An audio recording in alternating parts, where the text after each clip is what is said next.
Hello Mzansi, welcome back to another episode of Farmers Inside Track. My name is Duncan Masiwa and I'm your host for this episode, powered by John Deere Financial. Now in this episode, we tackle a big question. Does cash still rule the farm?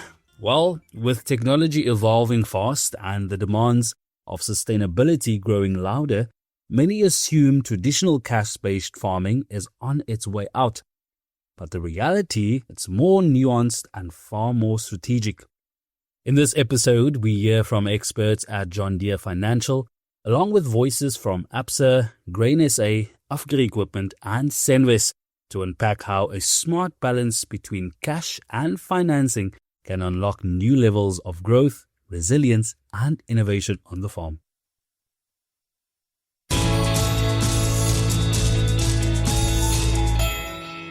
My name is Jolanda Andrach. I am the Chief Operating Officer of Agri SA. Agri SA is the largest representative body in agriculture. I'm Herman Groenewald and I'm the General Manager for John Deere Financial. And John Deere Financial, our pure purpose is to allow our clients the financial solutions to buy John Deere equipment on the African continent. So I'm Aubrey Rautenbach. I'm the Head of Agribusiness for ABSA. We're the biggest financier of agriculture in South Africa. And we've got a history of longer than 100 years, in financing of agriculture. So I'm Etienne Meyer. I'm the marketing manager at Agri Equipment. So Agri as such is quite a large player in the agricultural industry, of which one division is equipment. The other divisions are grain, so they do grain storage, handling and trading. And we've got milling and we've got animal feeds, farmer development, farmer financing. So it's quite a multi-faceted business focused around the whole value chain of agriculture. My job is obviously to help out with the marketing on all of the places where we operate. So that would be South Africa, Botswana, Zimbabwe, Namibia, and soon to be other couple of countries in Africa. So hopefully that could bring some interesting topics to the forefront. Yeah, so my name is Vikas Shiprasad, Tactical Marketing Planner for John Deere. I'm looking after Africa and Middle East. So basically the role is to look at solutions and technologies to provide to our customers on the African continent. All right. Vika, I'm going to start with you and I want you to tell me, what is precision agriculture? Okay, so precision agriculture is utilizing technologies such as GPS technologies and sensors on equipment to get data out of your machines to be able to make informed or better decisions on your farming operation. Utilizing GPS technology, you can get specific coordinates, so you know exactly wherever your seeds are planted, you know exactly where you're putting down your chemicals. So when you get that data back from those equipment, it allows you to make better informed decisions, also documenting that information. So when you go 2 or 3 years down the line, you can see exactly how much you've put down, where did you miss, where do you need to improve on, and then improve your farming practices with those simple steps. Is it difficult to handle and work with the technology? Does it take you a lot of time to train the farmers or the end users of those products? And everybody else can answer that as well. So it's the same as using a smartphone. If you understand how to use a smartphone, the technology is the same. You just need to understand a specific area in your operation that you want to improve on, and then utilize a specific piece of that technology to fix that. The interface is user-friendly. It's designed similar to a smartphone, so it works on applications and stuff like that. So I would say not at all easy to teach and train on using. Yeah, so from our side, I think the idea of precision agriculture depends on where you are at. So for some people, precision agriculture will be stepping into the next generation kind of technologies that are available, off the shelves in the US kind of thing. And next we get them in South Africa. that would be the next step. I think if you look at different parts of Africa, and we can even talk in terms of Botswana and places like that, where you have just the JD Link kind of technology that's in it. It needs no user interaction, but it's actively sending data on what that tractor is doing, how it's operating, what the efficiency is of the operator, etc. So you're already building up this whole base of kind of data that you can use at the end of the day to kind of effect better decision making. So it depends on where you're at and which stage you're at, and that's really interesting for us, because it kind of hits right at every level. Is the growing trend among farmers, is it something that is happening across all markets, this precision agriculture? I think it is. If we look at the trends in the buying patterns that the farmers have, we're talking to precision farming, but if you think around technology, I mean, like Etienne said, you get farmers at various levels of technology use. Be it from the buying your first tractor, that's a small tractor that's got better fuel economy, that's technology that's in those machines, right up to the precision farming. So it's really, we do see the trend that farmers are buying more for technology. First off, to get that initial saving. I mean, we all have scarce resources. You want to save on those resources. If you don't have to put down all that chemicals, you can use precision farming to do that. So there is definitely a trend, and I think what we see is the farmers that start using that technology to which level it is, they seem to keep on buying more and more technology. So getting a number to what the benefit is, it's difficult because each farming business is different. So for one farmer, it will be this kind of saving and benefit.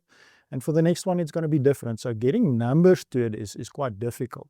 But you can definitely see there's a trend that once farmers get into that technology use, they continue to do that. So it's difficult to say. They've definitely benefited from it, but it's difficult to quantify that exactly. Yeah. Okay. So another thing, what is the difference between commercial farming and emerging farmers? Commercial farmers and emerging farmers. Is it something like SMEs and bigger businesses? Like, is there a split like that in the farming community? I think the first important thing is to say scale does not warrant profitability or success in agriculture. So when you think of commercial farmers, it's obviously farmers that intend to and go about farming with the intent of making a profit. And then you have subsistence farmers or farmers that engage in agriculture for lifestyle purposes. But when it comes to the question of scale, in the commercial sector, obviously you then find large-scale farmers as well as varying levels of smaller-scale farmers. And from an output perspective, what we do see is a greater level of consolidation. So a smaller number of farmers are producing a larger outset of agricultural production. That does not mean that smaller scale farmers cannot be successful and that does not have a role to play. They play in enormous importantly a role in the South African food system. So from a topology perspective, I think the important differentiator is to say, how does these farms look? So you need to differentiate farms that happens on, or farming that happens in far off rural areas in the restitution in the land reform context, and farmers that farms in a setting which is almost in informal settlements. And then farmers that have a larger piece of land out in the countryside. So how we think of scale comes down to both the commodity that farmers engage in, whether it's agronomy, livestock, or horticulture, and also, where in the country they find themselves. Sometimes you find a small farm in Bloemfontein can be highly successful, but then a large farm in the Karoo might not be profitable. So scale is a very vague indicator of success in agriculture. But the big differentiator is obviously the intent that you go into farming. Yeah, so I think maybe if I can add the, so if you think about financing, it's usually where a piece of the requirements are not there. So it might be that there's not the title deed to provide security, or it might be that there's not, owner's contribution. So, and that then, forms part of this small scale or emerging agriculture. So we do distinguish between that. And I think that, we sit in this multiple dimensions in South Africa. You've got food security, but you also got the social piece. And I think this emerging farmers is quite important in the social piece. We do see people moving to cities, so how do you keep people in a rural South Africa? How do you keep some development there? So it plays an important role in the bigger picture. Peace, like vrede. No, social, Okay. like people would like to have, a piece of land, something. Okay. and they would like to farm it. So it's a social piece that belongs to everybody. Yeah, That's so what you said. the social environment, people aspire to own land and to farm that land. And then, the broader social issues around land in South Africa, which is quite emotive, but it's important that you do not leave these emerging farmers behind.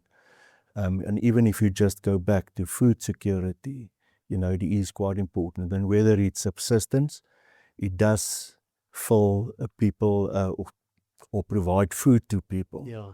And it's very important, and that's all part of the social. It's food, the availability, the affordability of food. So it plays an important part. Important. Are we seeing farmers struggling to get finance?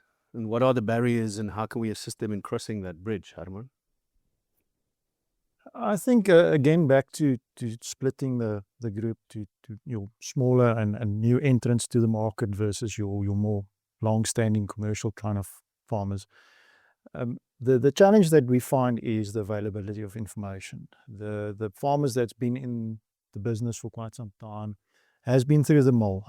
They've paid their school fees in terms of what's needed, what's required. So the availability of information is much easier, and it makes the decision at the end of the day for the credit granting much easier. Again, it's not a guarantee that you are a successful farmer if you're a commercial farmer. There's so many things that can go wrong for various reasons. I mean, we're in agriculture, and it's seasonal. On the smaller scale farmers or the new entrants to the market where they first time financing, there is an education piece that we need to drive. And you'll see we've got efforts going to enlighten the people to say, these are the items we need. Start keeping records of your expenses, your income. Write that down, even if it's as elementary on Excel. You don't need to spend a lot of money on accountants. Obviously, at the end of the day, if we want to get to a stage of being commercial, you'll have to get professional accounting services. But to get started, just to show that you've got a history in farming, you need to keep record of that farming activities. And that's key for us in the new entrance to the market. There's various models that I think government and public sector try out. To various extents, it's got successes, some learnings. But you definitely do see that there are new ways that the larger agricultural environment is looking at ways of financing new entrants to the markets, given the challenge with information that's not available. Interesting. Etienne and Aubrey, this is for you. Are we seeing some crops getting financed more easily than others? And why would that be? Yeah, I think technologies in crops, it really depends. But if we take what's available these days to kind of adopt, it depends on the price. So I mean, I'm thinking about a specific technology that we also sell and support, but it's for spraying less chemicals onto tree products, so orchards and stuff like that. And it goes to the tune that you can save about, I think it's 60% of your spray volume. So it's actually quite a no-brainer. However, the challenge becomes that the technology is more expensive than the sprayer you put it on. So you put all of this in a packet and give it to a bank, and they're like, I don't know about that. So it does need some kind of training, convincing as to the benefit of it. Because in the end, if you look at the benefit that you get out of having this technology work for you, it just makes sense. The ticket price, however, that's a different story. So do you sometimes, on behalf of the farmers, then make contact with? Yes, and even if you look at technologies like that, you can imagine that there's some people that think, okay, so if you're spraying less, we're going to be selling less herbicide and chemicals to the customer. So automatically some barriers start popping up. I don't want to point fingers, but it's kind of you have to spend that time in education and helping each other out in terms of this whole community that is agriculture. So everybody needs to understand the benefit and how they play a role in it to kind of get it at the end of the day. And I think and there's a lot to say about all of the pressures. If you're looking at specifically citrus out to the European unions, they're putting a lot of pressure. So it's not in full effect yet, but it's something that they're looking at, and it's something that we have to change to if we want to access those markets. These types of technologies play a major role in kind of accessing those industries for us. So we need to kind of pick up on that and have that discussion with each other to start looking at ways in implementing technology to help us access markets. So I think from a bank's perspective, there's a clear difference. If we talk about horticulture and cash crops, the one is a very quick cycle with cash flow, very quick. So if you go to the horticulture and you plant orchards, some of it takes up to 12 years to reach maturity. So you need to stall, put fertilizer and the whole programs down for that 12 years where you start only getting small crops from year 8 onwards. So your pockets need to be fairly deep. So there's a clear difference and a risk profile depending on what you are and what you're planting and what commodities. On the cash crops, it's a lot easier, faster, and something like some of the grains, it is from an input cost also, it's a lot cheaper. So the mistake that you can make when stuff starts going wrong is a lot smaller than on these long-term crops. But we need all of those products. So it's going to still be manufactured or farmed with. It's not a question of getting rid of those that's not really making financial sense. It's not. So I do think it's a life cycle. So if I were to become a farmer, I would definitely start with a cash crop and then build up reserves, capacity, and I'm talking about management capacity, because it's a lot less forgiving on a tree crop than a cash crop. So you need to have a bit of experience to go into that. And you've been with ABSA 20 years now. I think so, yeah. All right, Herman, cash flow management practices. From setting up your annual budget to monthly planning, it is probably tricky for farmers, especially when considering seasonality and market demand changes. How should farmers approach this challenge? And I suppose, Aubrey, you've all got ideas about this. And where do you come in to support them, if at all, Herman? So I'm a huge advocate for cash flow management. You can do everything right in the business, and if you fail at the cash flow management piece, you're doomed. And there's various reasons. I mean, it's always nice to say we've got a huge turnover, but I mean that doesn't. It's for vanity, that I'd say. Then maybe a bit more realistic is when you get down to the net profit once all the expenses are paid. But the bottom line is really on the cash flow. So even if the financial shows there's a profit, it doesn't mean you have cash in your pocket to pay your expenses. So it's key to manage that in especially agriculture. I think what makes agriculture a bit more challenging is it's seasonal based. So you have to be more pedantic about your cash flow than you would be in a normal business. And many of the farmers I think most of the commercial farmers has paid the school fees in the early days of their business, where they in good seasons didn't put away enough or didn't plan enough for the seasons that's down. And I think that's where the emerging or the new farmers to commercial or entering to the market is still learning to say. But it's tempting to say we had a good crop and I'm going to spend it, but forgetting that there might be an off season next season. So that's key for the farmers to manage the cash flow piece to it. You must also have assets that's liquid.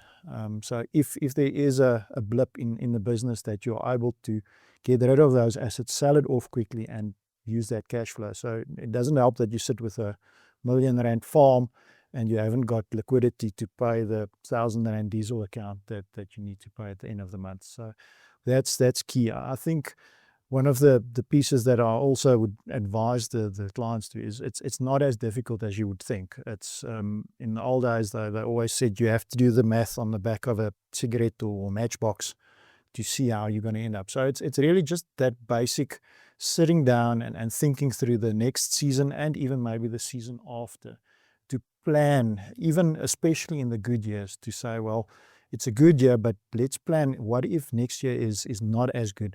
What do I need to keep back to remain positive on cash flow? I'm sure that's one of the reasons for an emerging farmer to become a commercial farmer. Yolanda, do you see a lot of that happening? And if not, why not? Is there enough support? I think maybe we should contextualize just in the context of precision agriculture.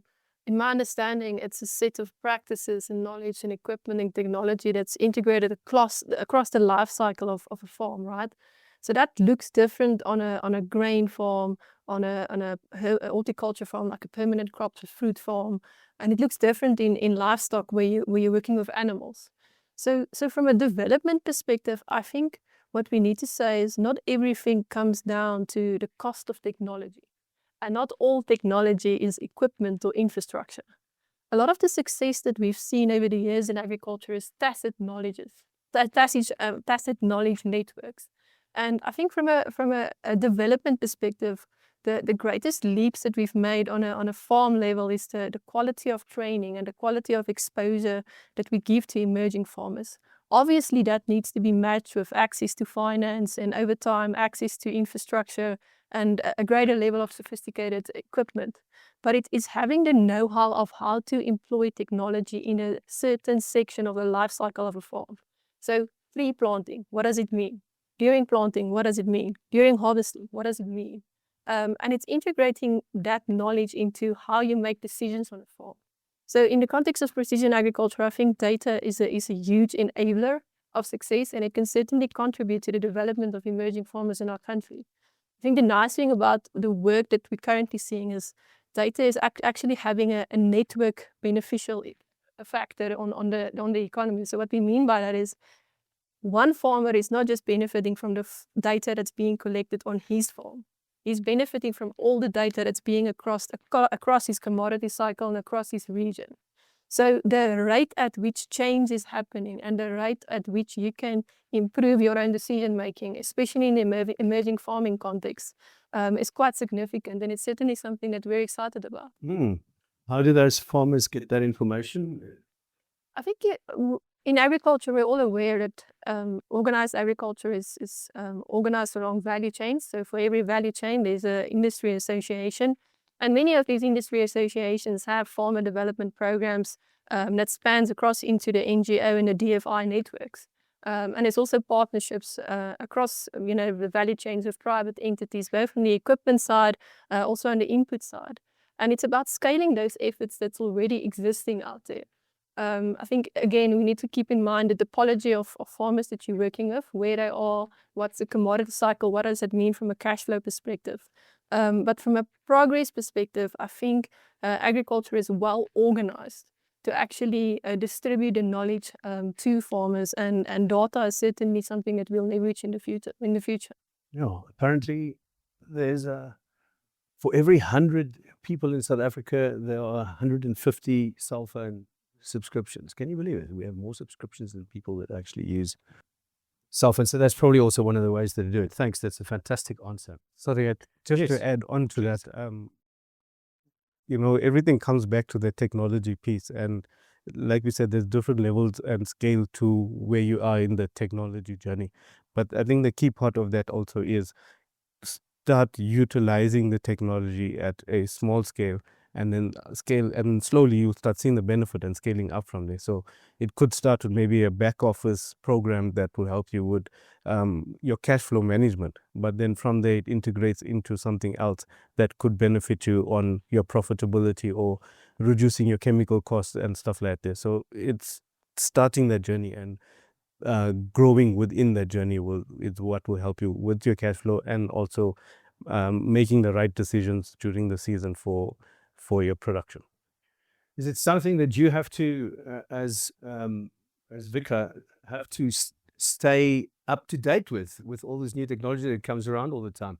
How do you stay up to date with that? Yeah, definitely you have to be, and there's different resources, YouTube, the internet. It's yeah, Not just from inside John Deere itself. no. That also to add is quite a thing, because it's like a weekly that every there's a new thing coming every week. Yeah. No, I think the other thing that I wanted to mention is just like if you look at data and the ownership of data, it's a massively contentious kind of issue. So data is knowledge and it's power. In the wrong hands, it's a bad thing, but at the end of the day, I think if you take an aggregated view at it, it's valuable, really valuable.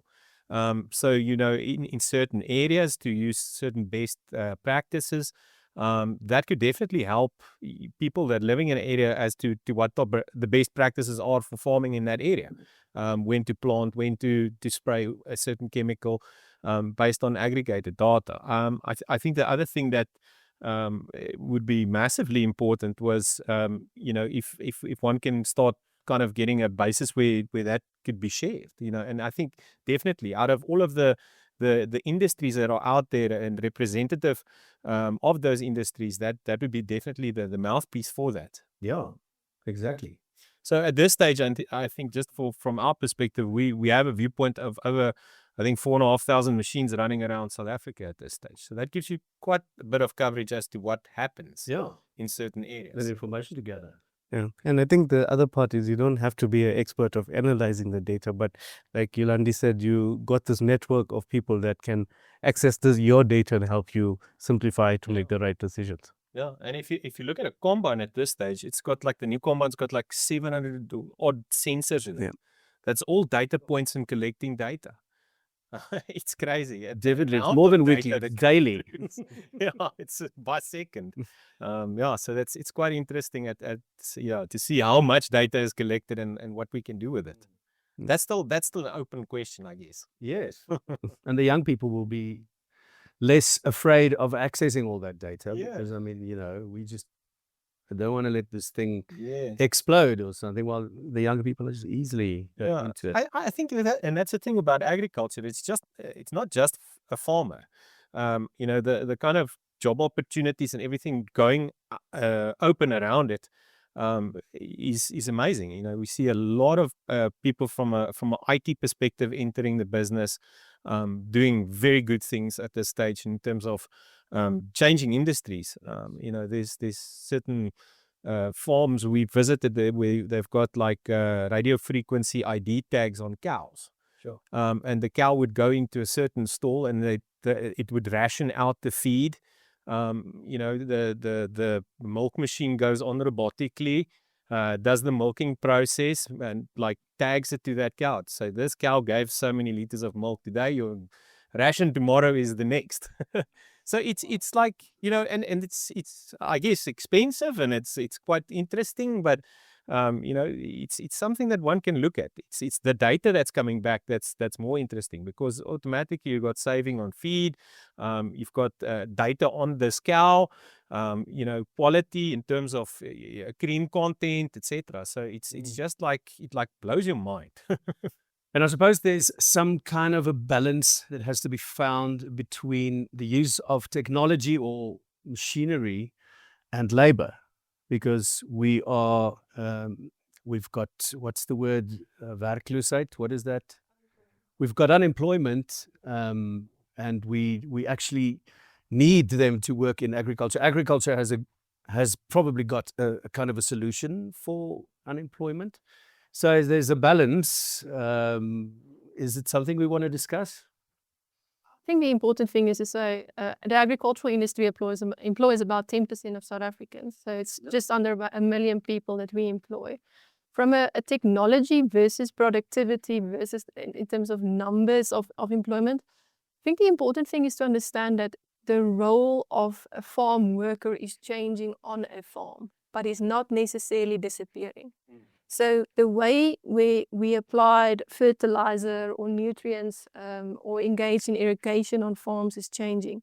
And so the type of work and the level of technology integration on a task level is changing.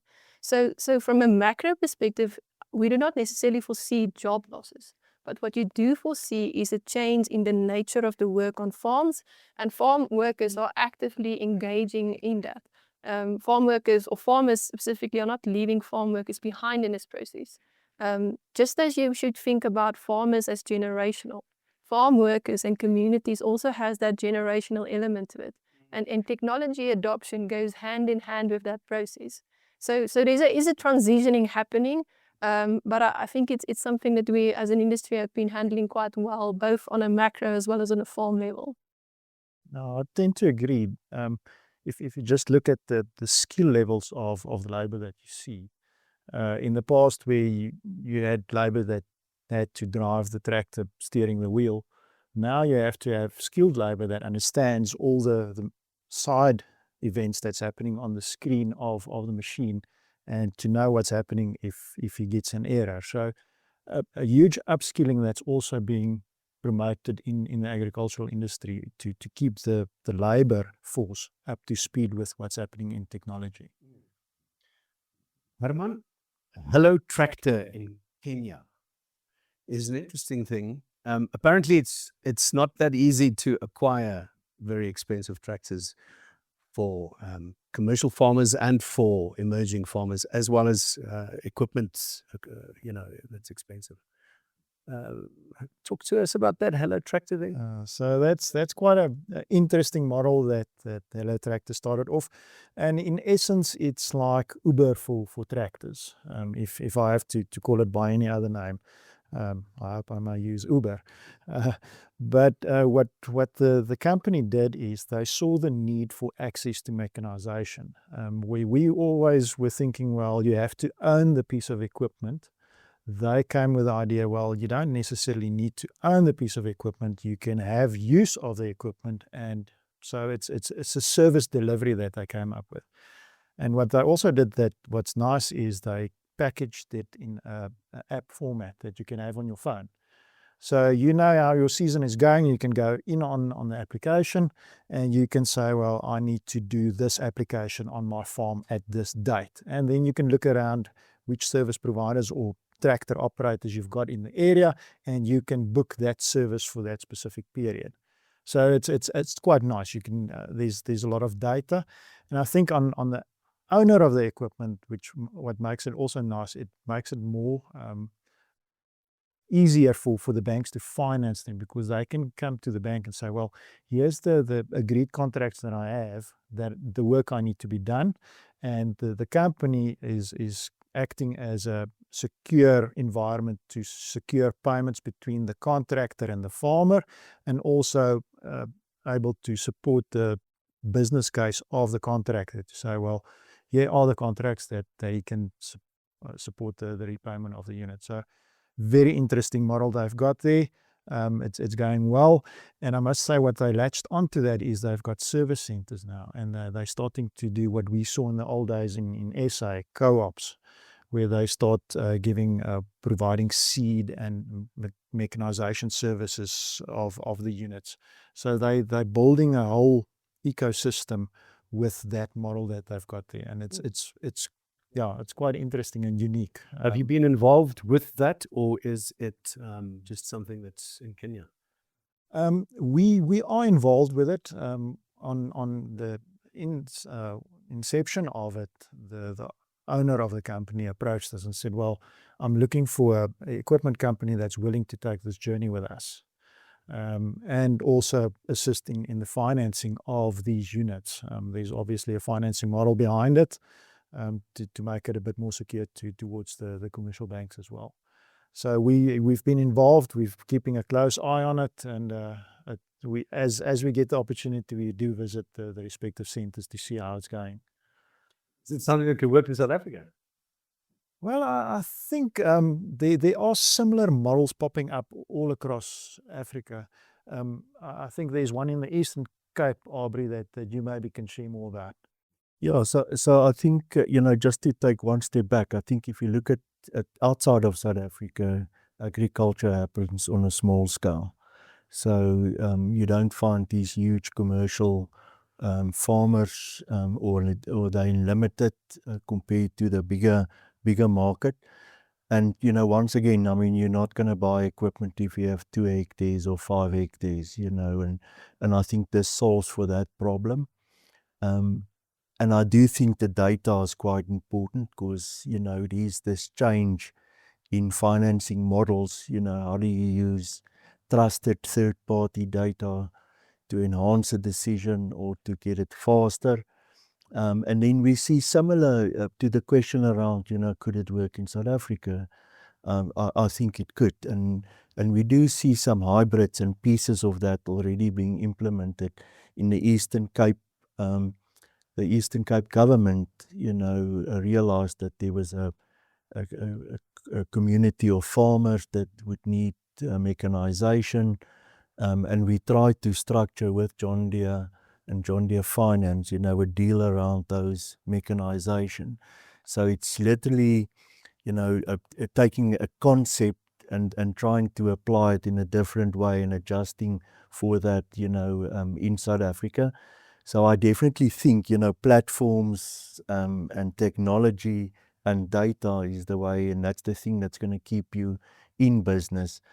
It's very important, and we are working, as APSA, and we're a shareholder in a platform that's created this ecosystem. So it provides inputs. So like Herman spoke about the company, e-hailing company, this is the take a lot for inputs. So farmers can buy. If you're a new era farmer, you don't have to buy a truckload full of fertilizer. We've created the distribution points where it gets delivered close to those farmers. We link corporate South Africa that wants to buy or to have preferential procurement. We link that, to that farmer. And then we have a funding platform in the back that organize payments and receipts. Who gets what, when do you get it, just to safeguard it, to make sure that the input suppliers are getting their finance. But there's also 2 bigger programs that runs on top, and I'm now specifically on the emerging or new entrants, into the market. It's a funding readiness program. We think that everybody knows how to go and apply for a loan, but that's not necessarily the case.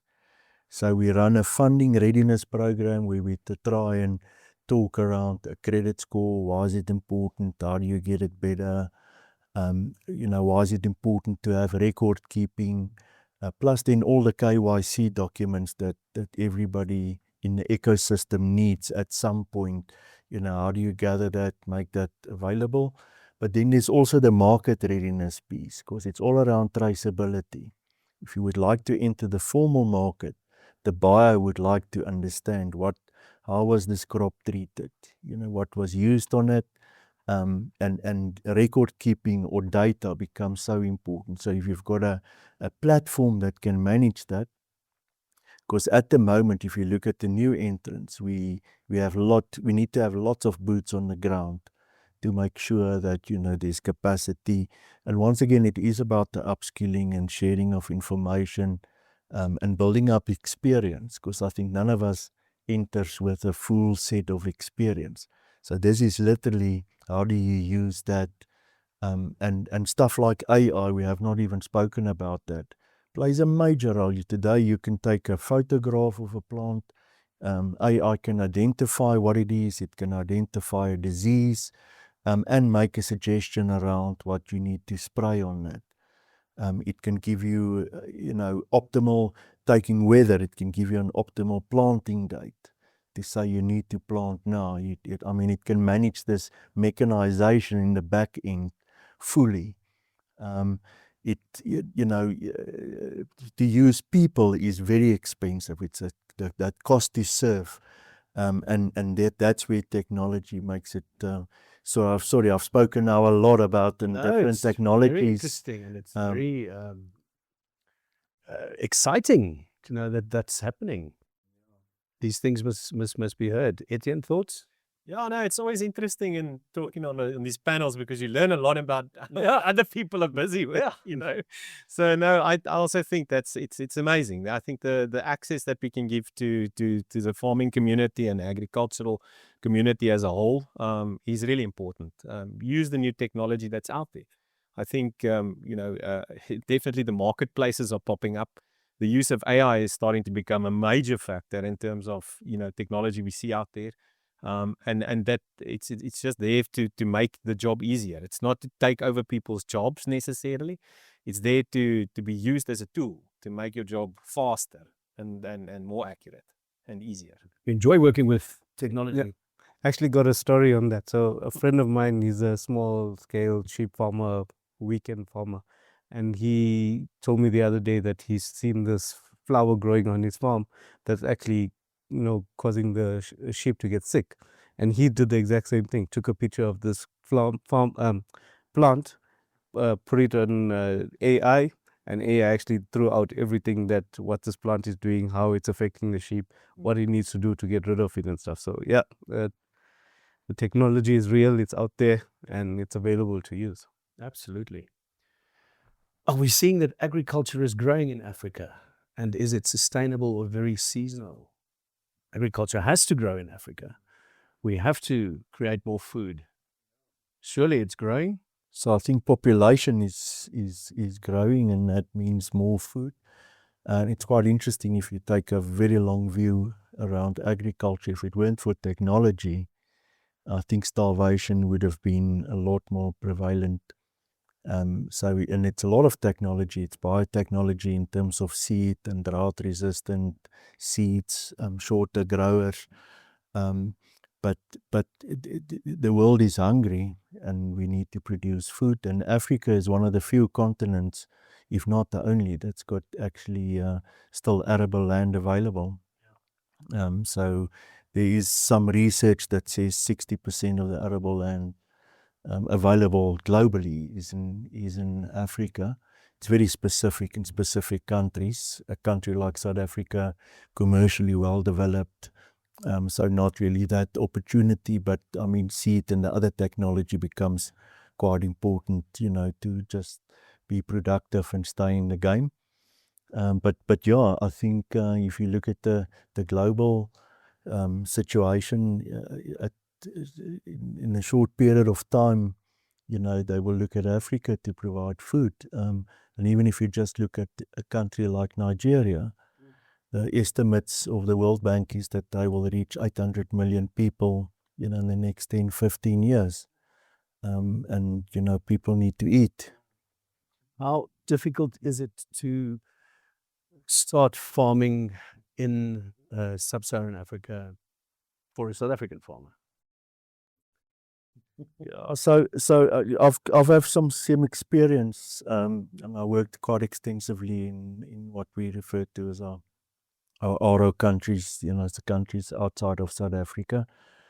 And I think certain countries, there's a maturity as well, and if you think of Africa, Southern Africa very much like South Africa, then you have Eastern Africa or East Africa. And they do quite a lot of vegetables to Europe, and they do flowers, very fertile soils. And then you have West Africa, that's, they've got cocoa, shea butter, and a whole lot of other things that we as South Africans don't know. Cassavas and yams are things that we're not familiar with. But I think countries understand food security. I think every time something globally happens, we go back. We've seen out of the US now, all countries went back and said, let's just pause and look at our food security. Because if trade patterns are getting disrupted, are we going to have enough food? And it starts at home for South Africa first, or your country of origin, and then the surplus you can export. But I think it's just so important. So I think countries understand that. And there's different programs in different countries. Nigeria have, a number of programs that they would like to assist and help. And even in a country like India, they actually the Reserve Bank plays a major role in making sure that agricultural production happens. If you're a bank and you're not lending to that sector, they actually penalize you. They increase some of your rates that you have to pay them. Yeah. So I think countries understand that it's food security is massive. So they try and create an environment where there could be some investment. And you usually find, where it's the small scale farmers, you'll find that there's a corporate that's an aggregator. And they are 9 times out of 10 a multinational, that actually aggregates and that actually wants that crop. And they make sure that this value chain functions effectively.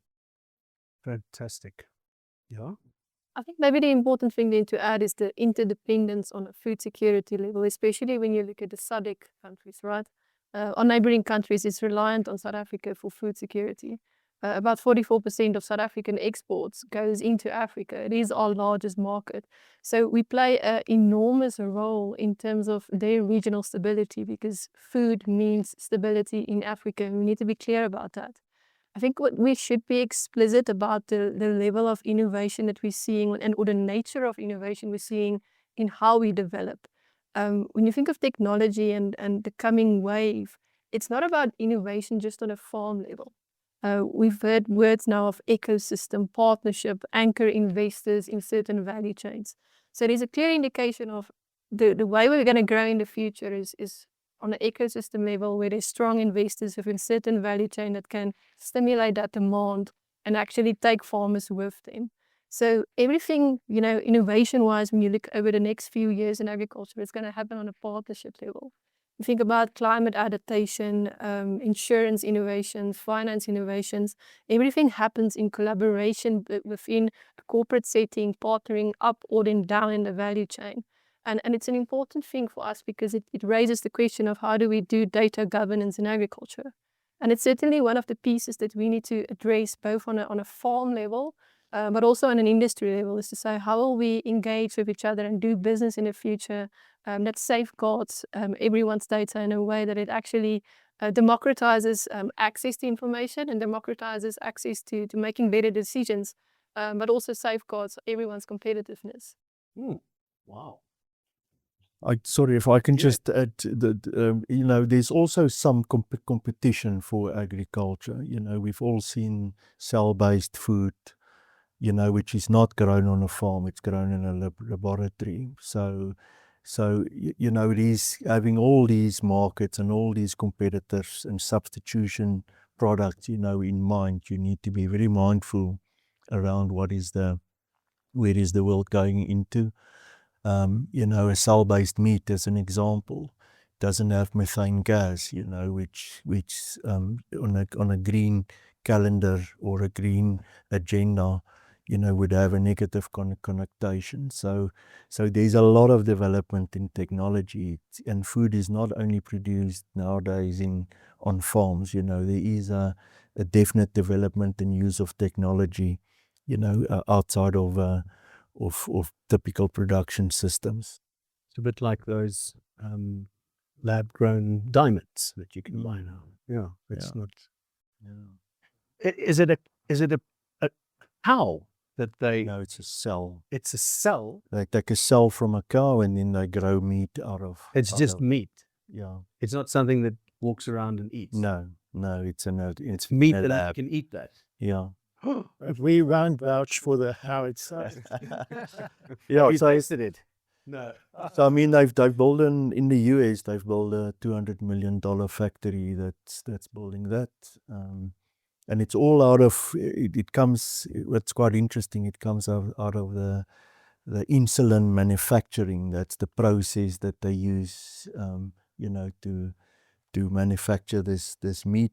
There is this little video where the guy stands in front of a screen and says, I would like to have a ribeye steak with 18% fat, and he presses the button and machine there it is. So a couple of hours later, you can have a braai. Okay. I think I would like to not be around then anymore. Well, I enjoy my real stuff. The real thing. Let's talk about just some success stories again from out of Africa, from above us. Yeah, I think the one that was directly, we were involved in is it was a government farming program in Botswana called Timo Letlolo. And that gave obviously a financing aid in terms of purchasing mechanization.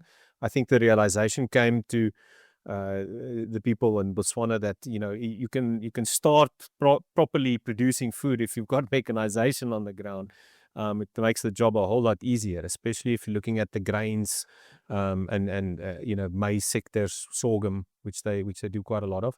That effectively kitted a whole lot of farmers in Botswana with mechanization that they would not have necessarily been able to access on their own.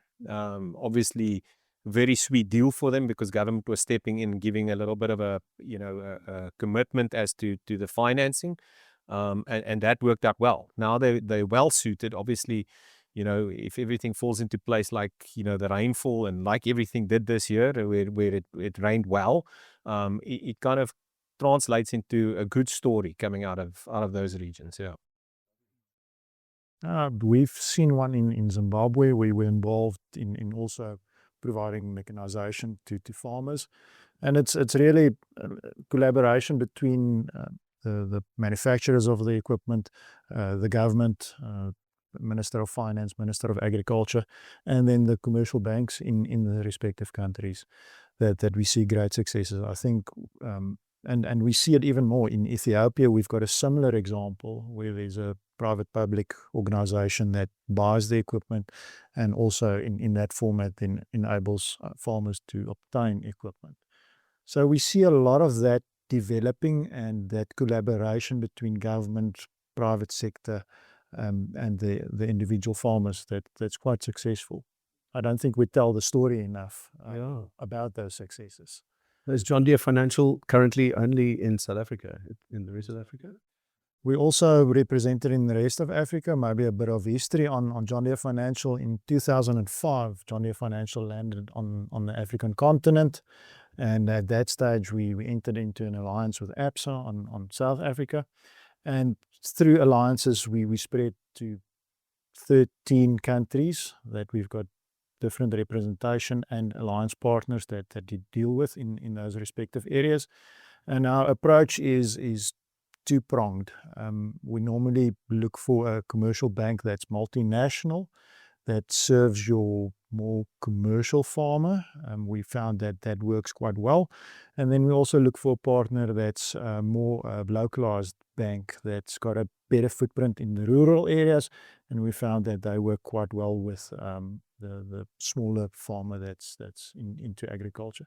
And then normally we also look for a leasing company where there's a need for leases on equipment.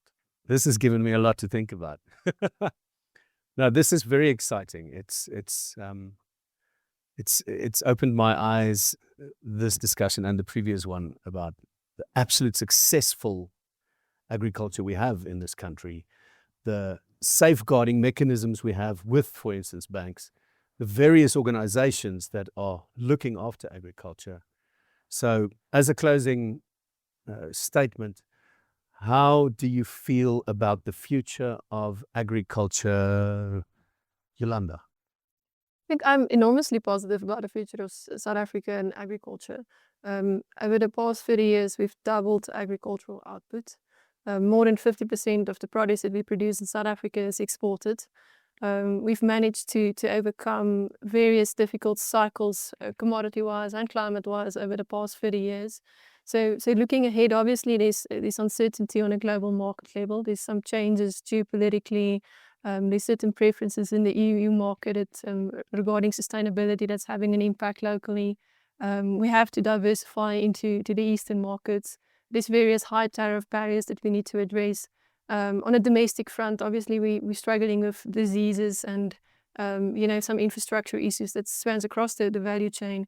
But broadly, I think we can be confident about agriculture over the short and long term, and in the resilience of South African farmers. I'm very positive. I am very positive about agriculture in Africa as a whole. I think if we look at the new exciting type of technologies that are coming out, the kind of products that I work with all day, they've got like 3 major focus areas, and that would be autonomy, electrification, and automation. Sorry. Yeah. So electrification, autonomy, and automation. So electrification, obviously having sets of products out there that have not necessarily running off batteries, but are some sort of a hybrid system at first, but also can move into proper battery systems or EV systems. I think that's really important in terms of, if you look at having power to the ground, having the best efficiency out of products that are coming out, it's the best. If you're looking at autonomy, obviously having machines do something while people sleep or have no operator in it, it's something that is very contentious. It's something that a lot of the world is battling with, but obviously if the world's battling with it and they produce it, soon enough you will see it or start seeing it in Africa in terms of where it gets implemented. Once again, I think it's not there to take people's jobs. I think it's there to be used as a tool. Obviously having people skilled up, because obviously these types of products need some sort of an intervention. They cannot just live on their own out there. There will be some type of management behind them. And I think that opens up a whole new league of kind of jobs that people in the agricultural sector can settle into.